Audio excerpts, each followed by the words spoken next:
Naka-hazard ako ngayon. Nasa motorway ako kanina, umaandar ako ng 100 lang. Bigla ko may naring na parang pumutok dun sa likod. Tumigil ako sa gilid ng motorway para ma-check. Wala naman ako nakita. Feeling ko yung suspension ko. Kasi naka-lowering spring ako, man. Pauwi na tayo ngayon. Buti malapit na tayo sa bahay nung natirigan ako. I mean, hindi naman ako natirigan pero buti malapit na ako sa bahay. Salamat sa Diyos at hindi ako na-tow kasi wala akong pang towing na car. And ang mahal nun. Thank you Lord. Pauwi na ako, i-check natin.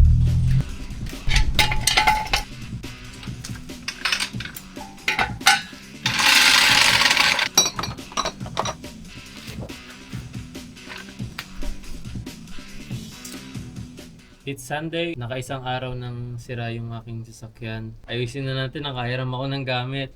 Pero bago yun, inom muna tayo ng pampalakas. Wala din akong alam dito, naglalakas loob lang ako. Gusto ko lang din talaga matuto. Ang hinihinala ko palang problema is, meron daw na bato na nakapasok dito sa may brake disc niya. Tas sa middle nun may pumasok na bato, tas nagkikiskisan sila. Inom muna tayo. Hindi talaga ako marunong gumamit ng jack.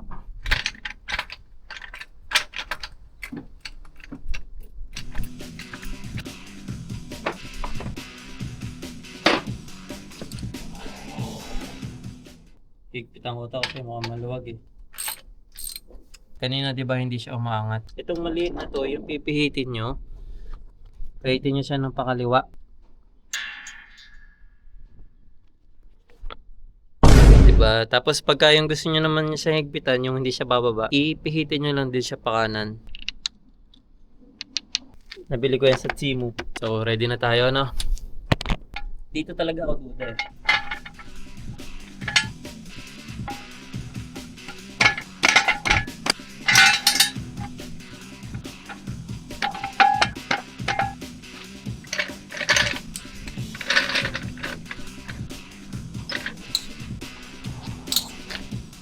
Baba kasi yung sasakyan ko eh.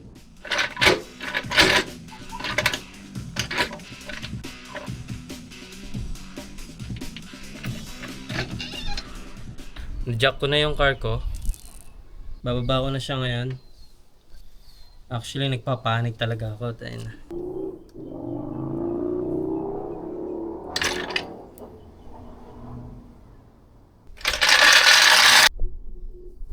Think we're safe now. Amen.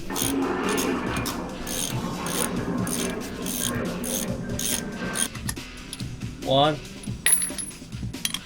Boy, don't panic, boy. 2, 3, 4.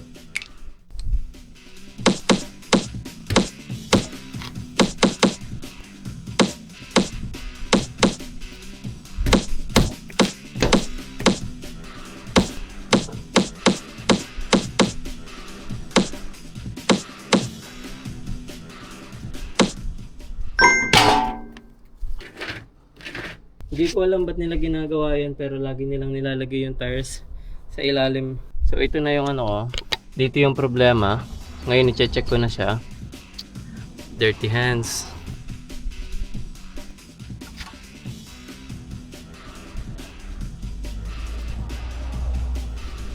May nalaglag.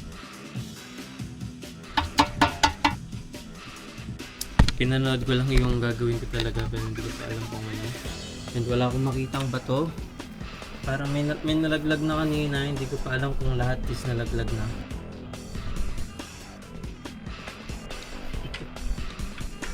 Ngayon pa lang ako manonood ng tutorial.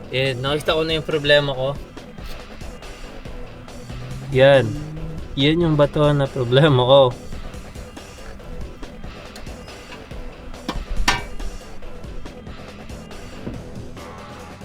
So far na nakita ko, wala naman akong dapat buksan sa brake pad ko.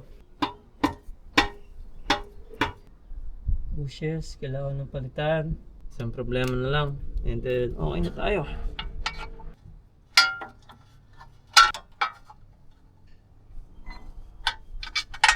Tanggal ka din.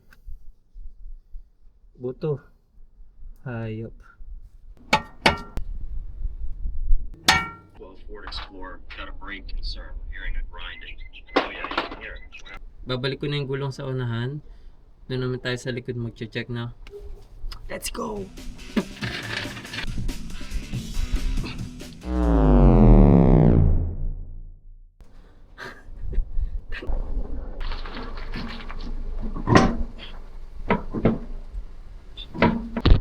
Nakita niyo yun?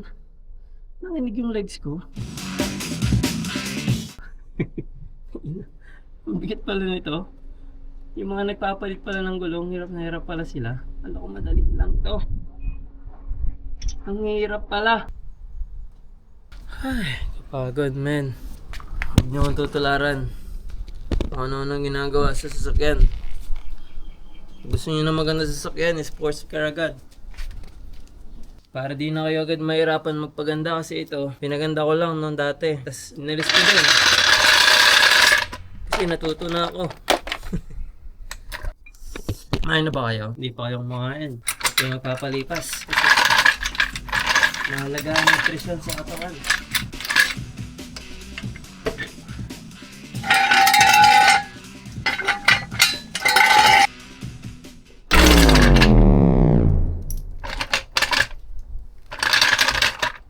Nakakatakot yun eh.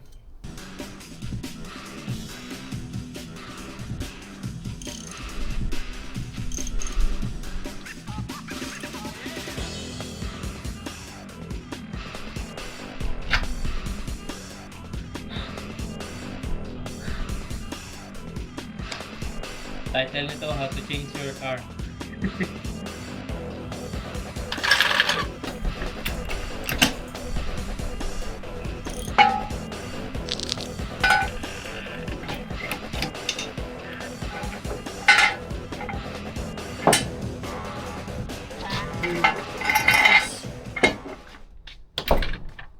Do you think I'm cool? Yes, look at your car. It's so awesome. Give it there. Why are you fixing it up? Because it's broken. There's the bunny! Oh man. Oh gosh. Last na. Pag wala pa to, balik na natin.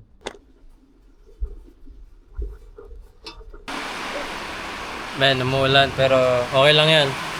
Sabihin mo yung blessings, man. Pero babalik ko na din. Mukha namang wala na siyang problema. Totoo lang, man. Napakadami na nung sasakyan to. Bawal na kasi maglinis sa bahay ngayon dito eh. Pag naglinis ka sa bahay, may multa ka na 1,500 New Zealand dollar. Man, car wash ka lang sa bahay, may fine ka na 1,500.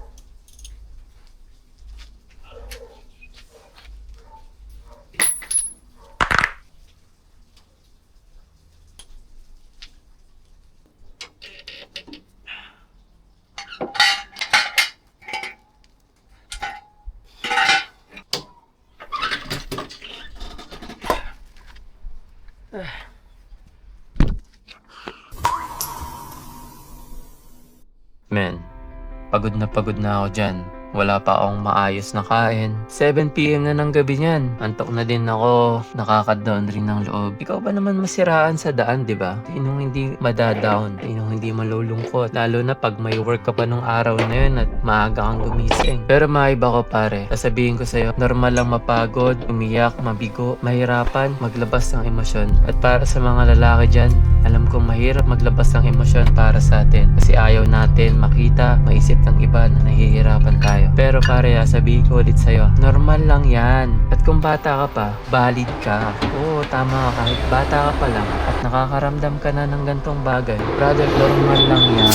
At valid ka. Ganun din sa babae. Pero sasabihin ko sa'yo, yung secret sauce para makabawi ka, isang rason lang brother, promise. Tatawan ka, isang rason lang. Ready ka na? Since ready ka na, ngumiti ka muna. Isang ngiti lang dyan, isang ngiti lang, isang ngiti lang. Yan, ngiti lang. Laban lang, bangon lang. Pero ito na, ang secret sauce dyan ay humihinga ka pa. Bumawi ka sa lahat ng bagay, magpakumbaba ka. Huwag mo isipin yung kinabukasan. Lagariin mo yung araw na tinatayuan mo.